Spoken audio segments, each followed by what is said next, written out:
Welcome everybody to this new webinar session of the NOR webinar series. I'm Federico Rondoni on behalf of the Network of Resources, and today I'm here with Hervé Comon and Simone Vaccari that will present us the Ellip platform by Terra2. So I will give the floor to Hervé first, and then Simone will join us for the Q&A session at the end. If you have any questions during the presentation, please write them in the chat. We will take care of all the questions at the end of the session. This is another webinar of the Network of Resources webinar series. It's a webinar series that started already in 2023 and that presents all the possible services and providers that are onboarded inside the Network of Resources. The Network of Resources is an NISA initiative aiming to bring user to data. This means that the aim of the Network of Resources is to present the possibilities that user might have using cloud infrastructure provided by the onboarded providers, for instance, Terra2. And at the end of this session, we will go through the Network of Resources portal to see what are the different possibilities to access all the services, and also the sponsorship procedure to ask for an NISA sponsorship for the services that you might need for your projects. So without any other comments, I will leave the floor to Hervé to start the presentation. So please, Hervé. Thank you, Federico. Hello, my name is Hervé Comon. I am Operations Manager at Terra2, and today with my colleague Simone Vaccari, we are presenting an overview of the Ellip solutions. So at Terra2, we organize the work around different business units, and Ellip is our flagship solution for supporting EU application builders. So Ellip is a platform as a service. I will introduce in the first time the purpose and the offering, and then we'll spend more time to learn about the detail of the platform capabilities, services, and interfaces. We have a short address of use cases, and then a summary of how you can getting started with Ellip. Then, as Federico said, we have a Q&A session of about 10 minutes. So Ellip platform as a service. Terra2 is a SME based in Rome, founded in 2006 as a spin-off of the European Space Agency Business Incubation Center. And we are providing support to application builders in Earth sciences to use satellite geodata as their information source. So we operate a cloud platform as a service, and its dedicated APIs under the Ellip branding for the transfer and production of scalable software applications performing geodata processing. The business model is platform-centered. We are delivering to our customers PaaS solutions and software as a service solutions as collaborative workplaces for value adders to interact and co-create in a collaborative way. So let's go now more details about the users of Ellip. As a collaborative platform, we have different profiles of users. We have consumers and producers of resources, and they are both interacting with the Ellip platform to access or share these resources, which can be software items, services endpoints, like API endpoints, and data assets. Ellip is a work environment which is leveraging Earth observation standards, and in particular interoperability IT protocols, and is delivered under an open cloud strategy. So as an open cloud strategy, the Ellip subscribers always remain the owners of their created assets, and they decide how to share these on the platform for other users to find and reuse these assets. They are also empowered to decide on the target production environments of their packaged applications, so we have no lock-in with cloud providers, so a lot of flexibility at this step of the transfer to operations of data processing service. The big picture for Ellip solutions, therefore, is that we have different categories of value adders who collaborate on Ellip.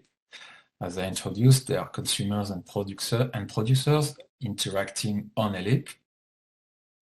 In a more detailed view, the Explorer subscribers are basically provided with tools and services on Ellip to explore new opportunities to make data processing more efficient and more reusable and shareable with non-specialist communities, non-EO data specialist communities, so that we deliver solutions as a service to them.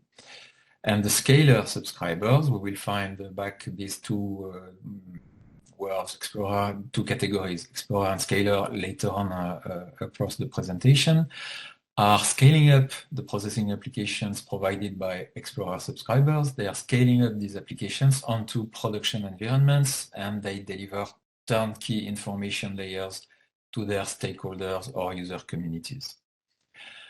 As we are working also with system integrators, we have premium subscribers. Basically, they are organizations which will implement the end-to-end from algorithm integration to delivery of turnkey solutions to their end users. So Explorer users typically is a software engineer. It will integrate an algorithm and it will result in something available as a service with an API endpoint, and which will get features like modularity of the software code, portability and scalability. Scaler users, they are typically a service manager which will allocate system resources for the application package prepared by the Explorer user, and members are domain specialists, vertical domain specialists in geohazards, in environmental resources management and different domains that will access and run the service in production to generate data products over their area of interest or time of interest. We have stakeholders for Ellip, which are the European Space Agency, especially the Earth Observation Common Exploitation Platform Common Architecture, EOEPCA, the Open Geospatial Consortium, especially with the OGC test beds, where a number of Ellip technologies have been validated, and the European Commission projects, H2020 research projects, for which we are getting early adopters and which are provided with access to Ellip to implement their solutions as part of EC projects. So how it goes, you have on the left hand Explorer subscribers. They are developers, they are integrating their algorithm, and this is shared as an application package. I will explain what lies behind this term, to Scaler subscribers, which in turn are configuring dashboards. Today I will present one type of dashboard, which is a standard geo-browser application for their target stakeholders or user communities, which will register on the service and access a map, a tool set with the service, and can run processing jobs. You have an example of a Ellip powered. At this stage, the solution is ready and is powered by all the APIs available through Ellip. So Ellip Power Systems, examples below. You have the thematic exploitation platforms initiated by ESA for geohazards, hydrology, and urban. We have also the Charter Processing Environment. This is part of the International Charter for Disasters. And of course, any type of organization-specific community portals that we can support. So here you have a few examples of all the organizations we have worked with in one or the other of these settings. So in summary, the offering for Ellip, we have Explorer subscriptions, Scaler subscriptions. For system integrators, we have premium subscriptions. We do also, I do not detail this in the presentation, a partner program for resource providers. So typically EO data missions, data providers, cloud providers, and we have a number of these working and collaborating to deliver resources on Ellip to benefit the Ellip solutions users. Okay, so now we go into more details about the content of the Ellip solutions. So basically we have the Ellip dashboard, which is a web-based system that provides access to the other sub-modules. The first one is Ellip Studio. By the way, there is a dedicated presentation of the Ellip Studio. It will be next webinar, in which we can go into more details about the tools for application developers in Ellip Studio. Then we have Ellip Launchpads that's delivered to the Scaler subscribers to deploy at scale the integrated algorithms, and Ellip Launch Info Hubs as well to configure dashboards. And as a layer supporting all these, we have Ellip Exchange, and especially this is where we organize the sharing of algorithm packaged as EU application packages. So this is the Ellip dashboard. You access it via ellip.teradwe.com. You need to be registered to have an account and to have your user account upgraded via a subscription to access this dashboard. And I will focus here on Ellip Studio, Launchpad, and Info Hubs. So Ellip Studio for explorers is an integration environment where users can test and validate EU data processing components developed in any processing language, because we are supporting a Dockerization, a containerization of this application or algorithm code. And they are supported with the Ellip Studio tools to perform automated build and packaging of the algorithm by providing workflow code wrappers. This will ensure scalability, and the Dockerization or containerization supports scalability and reusability. So these users, they have an algorithm. They are typically the owners of this algorithm, and they are interested to join Ellip because this will provide them a platform to share this algorithm with user communities without themselves being specialists of cloud technologies, interoperability protocols, etc. All this is embedded within the Ellip Studio solution for them. So just one last slide on Ellip Studio. So all the background work supporting Ellip Studio approach. So we have a best practice at the OGC Open Geospatial Consortium, which is Earth Observation Application Package. And the three main technologies supporting this approach for packaging an application are the Common Workflow Language.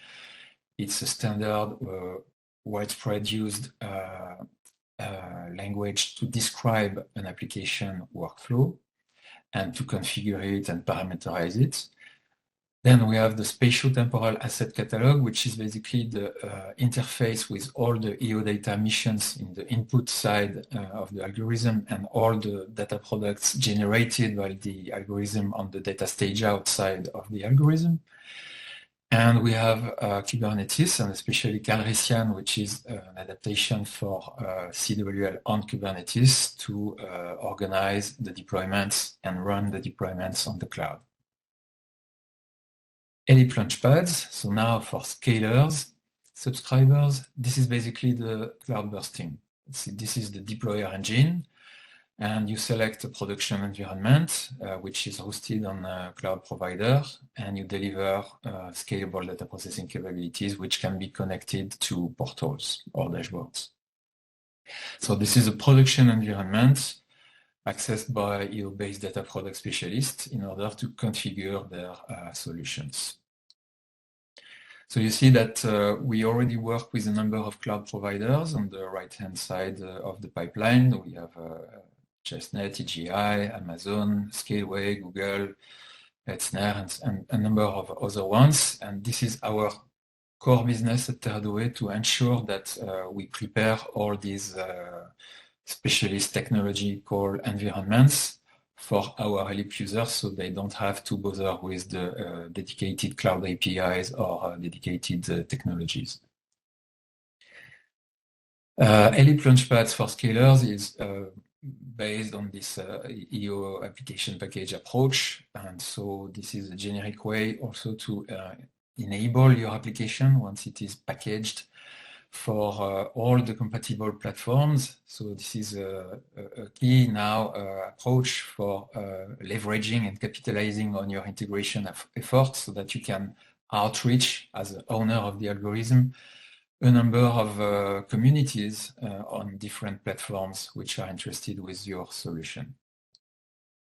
And finally, the Ellip info hubs, also for scalers. So this is for the support of engagement of stakeholders, communities, typically a number of users which are funded by a stakeholder organization. They will be granted access to a dashboard via these info hubs. And so typically a GeoBrowser app, which I will show, where all the data exploitation tools are made available to the scientists or to the analysts that can take benefit from EO data processing algorithms. Finally, also, sorry, that's the final one, Ellip Exchange. So this is the backbone where the Ellip users can contribute resources or request access to others' resources, whether they are free for access or paid with paid access, so that our Ellip users can do also business based on Ellip. Two categories of community spaces, free resources or customer private spaces for either purely private resources or resources that can be shared upon commercial agreements. So this is a more detailed view. I'm watching the time and I will go faster and we can come back if we have questions about Ellip Exchange. So in summary, we have three main work environments on Ellip. The integration side, which is based on standardized solutions like Jupyter Lab or Code Server, which are integrated in the developer work environment on the cloud. So they are accessed and used as a service, as a software as a service, typically, Code Server or Jupyter Lab.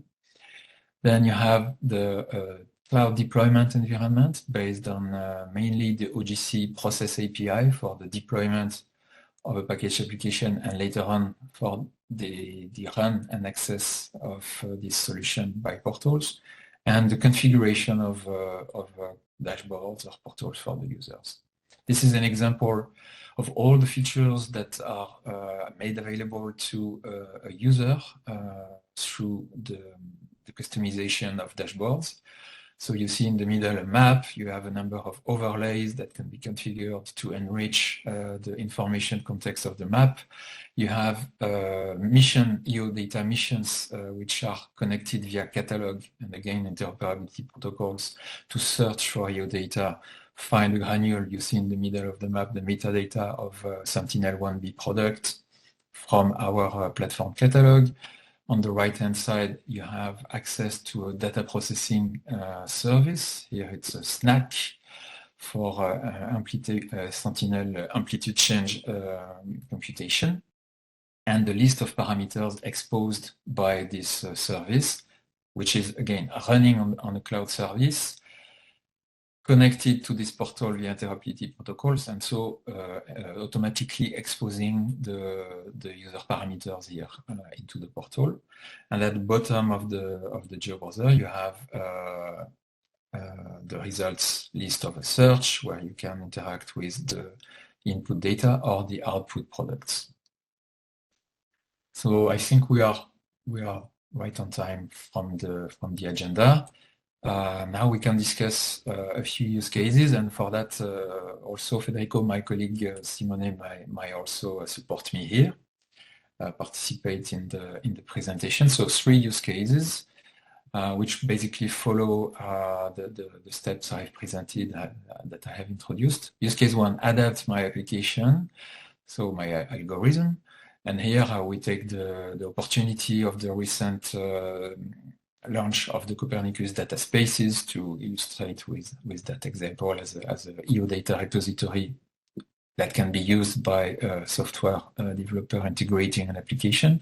Use case 2, deploy this application on the cloud. And use case 3, configure a user dashboard. So Ellip Studio use case 1. So I have an algorithm which is already described by my command workflow language. So I have a dedicated application app-package CWL file, command workflow language file, which is basically the descriptor of all the steps of my data processing workflow. And we illustrate here a very simple way now to be flexible and to configure that part of the data staging. So in the case of CDS, you see that as a developer, I have to locate in this CWL file the entry name config YAML file section where I have the definition of plugins and credentials. And the plugin name is under suppliers for CDS. And this is prefetched, predefined by Teradoué on Ellip for you as a users to simply make it easy to configure. And then the credentials, which are your credentials or your organization credentials on that provider. So this part you have, of course, to create it beforehand. To prepare basically the login and password request at the deployment time. So this is a secret, so this is not exposed in your application. What you do is to prepare the placeholders here, and they will be asked to the deployer later on to fill in those secrets, and they will be used to configure the deployment of the cloud solution. Maybe Simone, you want to be more specific than I could be here, if you have any additional comments to illustrate. Yeah, no, I think you said it very well. So this is an example of how we can include different providers within our application package. That's the specific example of CDS, but we can add multiple ones. So that data can be accessed from different sources, and then this way we can add the credentials of each in a secret way, so that is not visible on a public repository, but is added only during the deployment time, the credentials. So yeah. Okay. And as I said, we have another webinar for Ellip Studio, which goes in very much more detail on all those technical tools that are available and how to build your application as a common workflow language application package. So if you have questions, anyway, we can come back to this later on, but be informed, there is a more detailed presentation dedicated on this part. Okay, so then the use case 2 is the follow-up. We illustrate the deployment in a follow-up way. So you have an application package validated on your developer environment. You have run it locally in the cloud of your, in our Ellip cloud of your developer workspace, which, by the way, also provides Kubernetes scalability for a developer to test and validate their application. And then we are going to deploy on a dedicated production or operational environment, which is typically paid by a project or a customer for their, this time, operational needs. So to deploy an application package, today Ellip Launchpad is making heavy use of IPython notebooks that as an Ellip user you can access from Jupyter Lab on Ellip. So you will fetch, we have a number of templates. Here there is an illustration of a Sentinel-2 landmask application to be deployed. So we have the deployer as a Python notebook.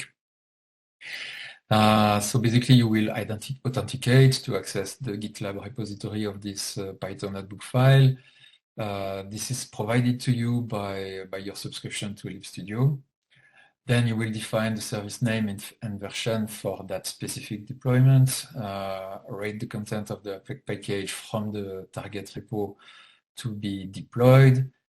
Here, a highlight, there are a few configuration actions. So we have discussed Copernicus data space credentials. This is where it will happen. You will replace in this deployer the values for the deployment.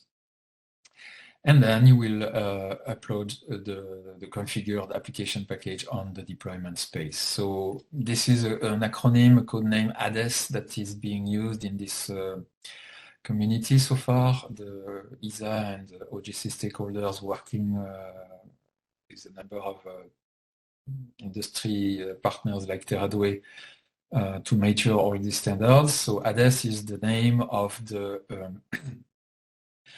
wrap-up software on the cloud providers that embeds the interoperability protocol. So this is on the ADES endpoint that this deployer is talking to via the OGC process API, and will perform the deployment of the application package, so the CWL file.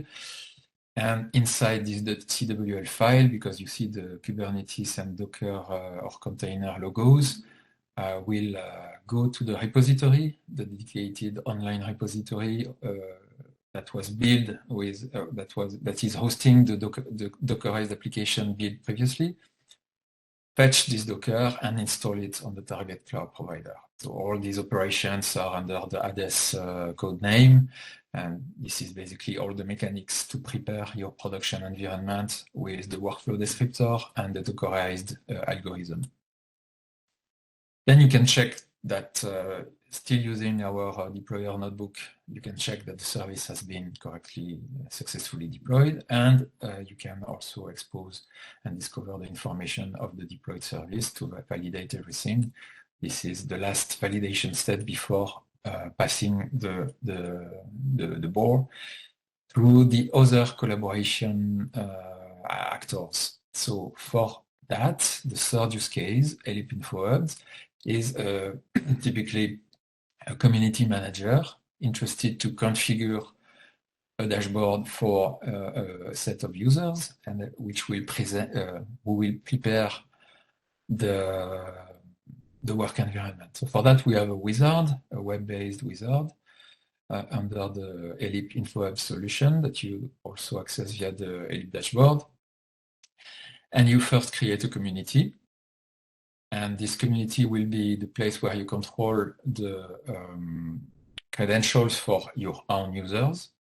So you create the community with a unique identifier, a title, and so on. So now I have my community and my logo. And you enter the GeoBrowser editor, where you will, through the wizard, go under a number of steps. So you can have personal apps. You can decide to share these apps with others. And these are the main steps, so all the tabs, configuration tabs for configuring your dashboard. So you give a name for your dashboard, then under the properties you can also edit a number of fields like the authors, the keywords that will be searchable, etc., the icon summary.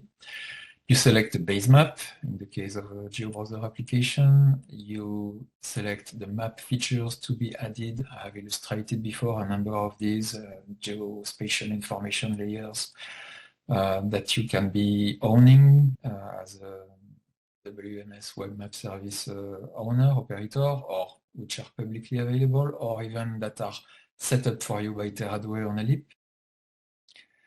Then you will configure the EO data collections that are made available. So basically, these are the missions that your algorithm is able to process. So you will provide this as a menu. This is configured here for the end users to select the mission and search for data to be provided as input to the algorithm.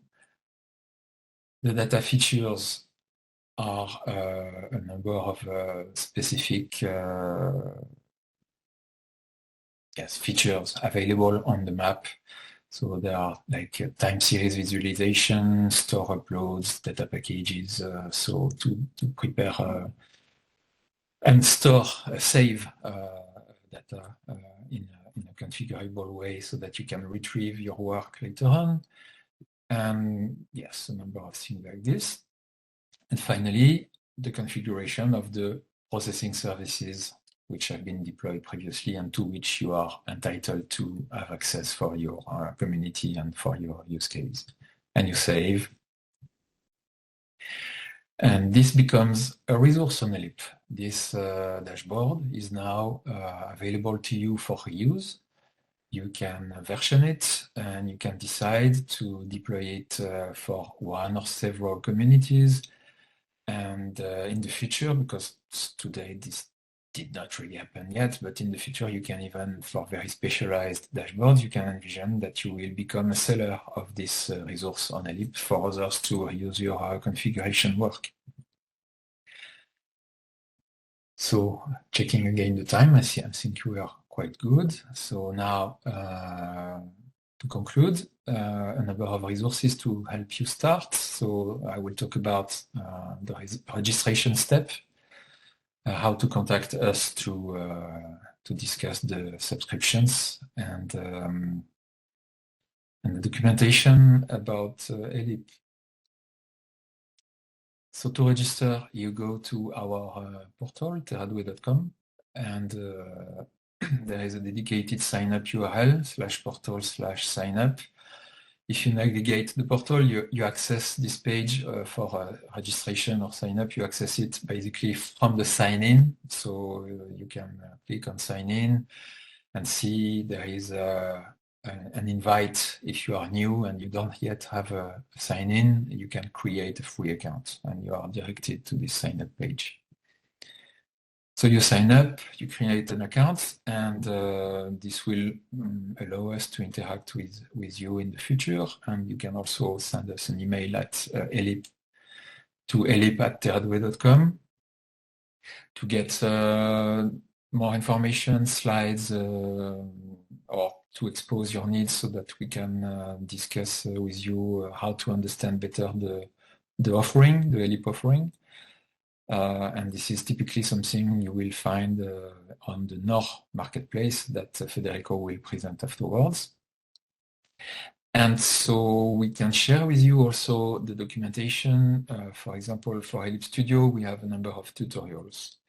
So we have basically 4 tutorials. They are PDF documents available online, and there are a number of resources on GitLab. So currently for Ellip Exchange, we are in a partnership with GitLab so that we connect our Ellip users' accounts to Ellip Studio. And so the 4 tutorials for Ellip Studio are first to learn about how to install and run an existing Python project application. You are using an existing application package and you are testing the data access and learning all the steps related to stack on how to configure the data access. Then via Git clone, you are guided in a second tutorial to build, configure and build your own application package. So you start from a cloned Git repository of an existing application, you modify it, and you build your own modified version. So this provides you with the introduction to the build tools, automated build tools. And then you have a number of tools supporting you on the local Kubernetes cluster for developers to benchmark your application so that you are able to understand the cost, the operational cost of this application in terms of cloud resources to serve the future user communities. So you will test here your algorithm for scalability. This is what we call sometimes also the pre-production environment or the staging environment. And finally, you will learn to work with container registries, where you will store via continuous integration that is provided by GitLab any new version of your work, and learn how to identify production servers and prepare the deployment. By the way, you see here the logo of Teia, while before I have mentioned code server. So again, this is like our work at Terradue to continuously investigate on new technologies. So TEA is an integrated development environment, code server also, and we can provide one or the other. We are currently migrating fully onto code server, while before we were using TEA. But just to illustrate that this is this is something that can evolve based on the state of the art. So this is simply a summary view of the tutorials for Ellip Studio. And now we can go through. I think Federico, you will before the Q&A, you will present the NOR marketplace, or right after.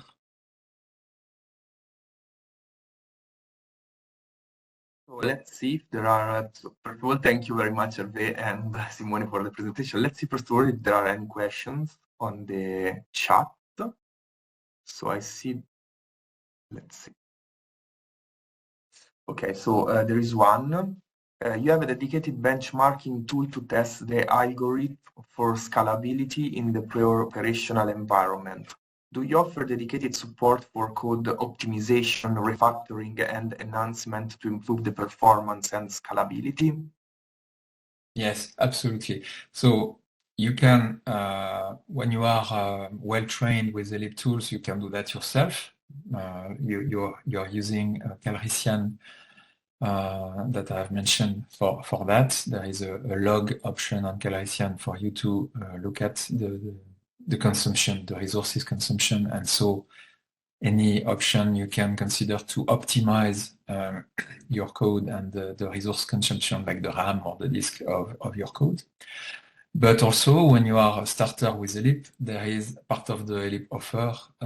There is a support team involved at TerraDoe to work with you, to deliver you with the initial training. You're not left alone when you join Ellip. You are always at the beginning in contact with us. And then depending on your needs and if you want to pay for advanced support, this is part of the offering.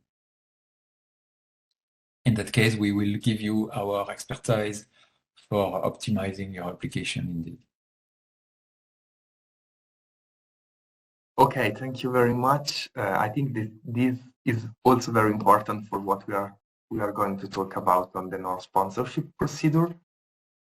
So I don't know if we want to proceed with the overview of the NOR portal, and then maybe we come back to other questions if there are.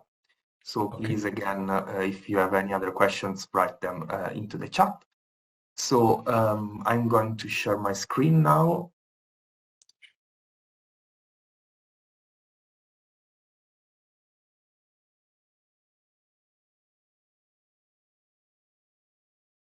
Okay, can you see it?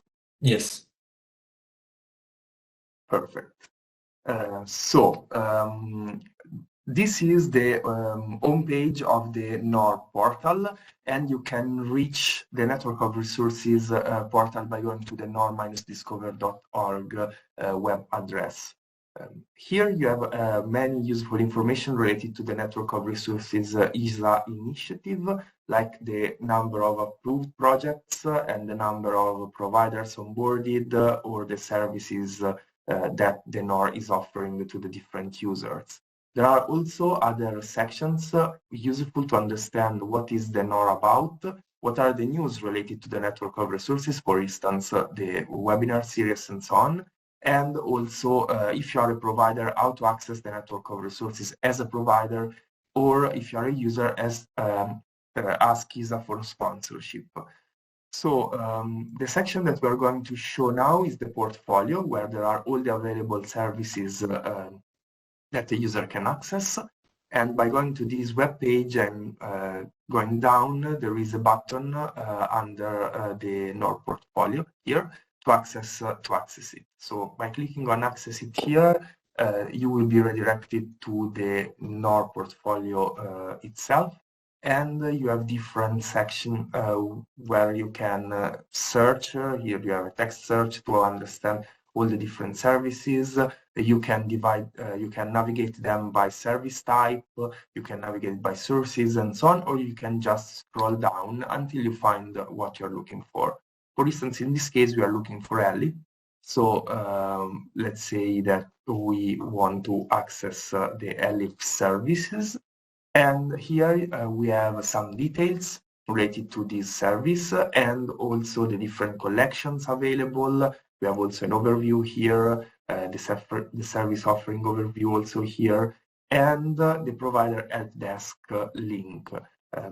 This is very important because we always advise all the users to contact first the provider help desk to understand if the services that they are going or they want to request are really helpful for their project.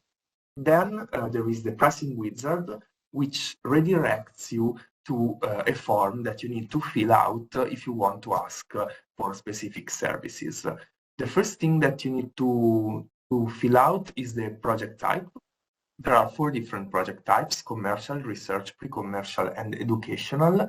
And only the research, pre-commercial, and educational are available for eligible for ESA funding. So let's say we are working on a research project and we want to request some specific resources. For instance, by clicking on the tick box, okay. We are going to select this specific service. Maybe we want to add also this one, and we can also change the number of units. For instance, in this case, the units are subscriptions, the duration, in this case in months, and so on. And at the bottom of the page, we have an overview of the total cost that we need to face for asking for these services. Then we have two different possibilities. The first one is to choose directly from the provider the services by going to the provider website, or ask ESA for sponsorship. In this case, we need to read, first of all, the sponsorship eligibility criteria. For instance, if we are working on an ESA project, we can ask also for infrastructure as a service resources and so on. If we are not working on an ESA project, we have a maximum amount of 5,000 euros that we can request, and there are also other constraints that are all available in the NOR portal under the ESA sponsorship web page. In this case, for instance, we say that we are not working on an ESA project, and of course, I need to remove this. Maybe here. Okay. Okay. We can also decide if we want or not to co-fund the cost. For instance, if you are requesting more than 5,000 euros, then we need to co-fund the cost that exceed the maximum amount. So in this case, let's say we will not co-fund the cost, and then we ask ESA for sponsorship. This will redirect us to the NOR form, sponsorship form, and we need to fill out all the different fields, starting from the project title, the name of the project coordinator, and the work category of the project coordinator. For instance, if we are a professor, teacher, and so on. And then we need to put an official email address. It must be an organization email address. This is really important because one of the eligibility criteria is that we cannot accept sponsorship requests that are coming from personal email addresses. Then we need to state the project organization name, country, web page, and address. After that, we need to complete all these fields, starting from the project objectives. So what are the goals of our project, and the implementation methodology that we are going to use, and the expected results that we think we will reach at the end of our project. Then we need to write the justification for selected services and provider. And this is why we always advise to contact the provider first, in order to be able to put here the real reason why you are selecting a specific service, and the description of work within the cloud environment. As I was saying at the beginning of this webinar, the Network of Resources Initiative is aiming to bring user to data and not the contrary. So we want to see how you intend to work within the cloud environment offered by the provider. The geographical area of interest of the project, for instance, if you are working over a specific city or cities, region, country, countries, and so on. If it is the first time that you have applied for the NOR sponsorship, if it's not the first time, then you need to put here the previous request ID that you sent for a NOR sponsorship. And in case you're working on an ESA project, under here there will be other fields like the ESA contract number and the ESA technical officer.